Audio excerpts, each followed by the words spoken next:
En ce temps-là, Jésus disait aux pharisiens, il y avait un homme riche, vêtu de pourpre et de lin fin, qui faisait chaque jour des festins somptueux. Devant son portail gisait un pauvre nommé Lazare qui était couvert d'ulcères. Il aurait bien voulu se rassasier de ceux qui tombaient de la table du riche. Mais les chiens, eux, venaient lécher ses ulcères. Or, le pauvre mourut et les anges l'emportèrent auprès d'Abraham. Le riche mourut aussi et on l'enterra.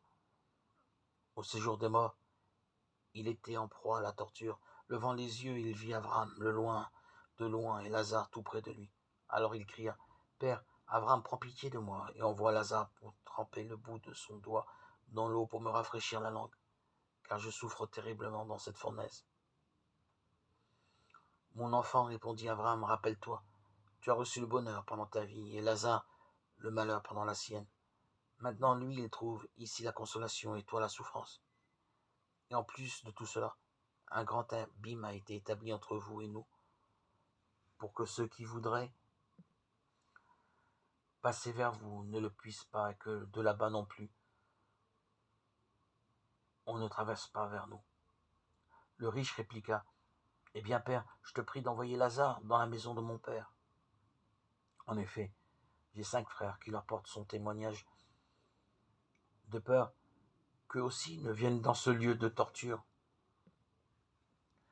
Abraham lui dit, « Ils ont Moïse et les prophètes, qu'ils les écoutent. » « Notre père Abraham, dit-il, mais si quelqu'un de chez les morts vient les trouver, ils se convertiront. » Abraham répondit, « S'ils n'écoutent pas Moïse ni les prophètes, quelqu'un pourra bien ressusciter d'entre les morts.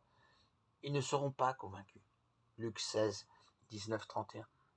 Dans l'histoire racontée par Jésus, le fossé étanche que l'homme riche a laissé se creuser entre sa vie fastueuse et la détresse de Lazare, pourtant tout proche, devient dans la vie éternelle abîme infranchissable. Comme Jérémie, Luc nous livre ici une lamentation sur ceux dont le cœur se ferme à la fraternité. Ni la loi, ni même le ressuscité, semble-t-il nous dire, ne peuvent les convertir.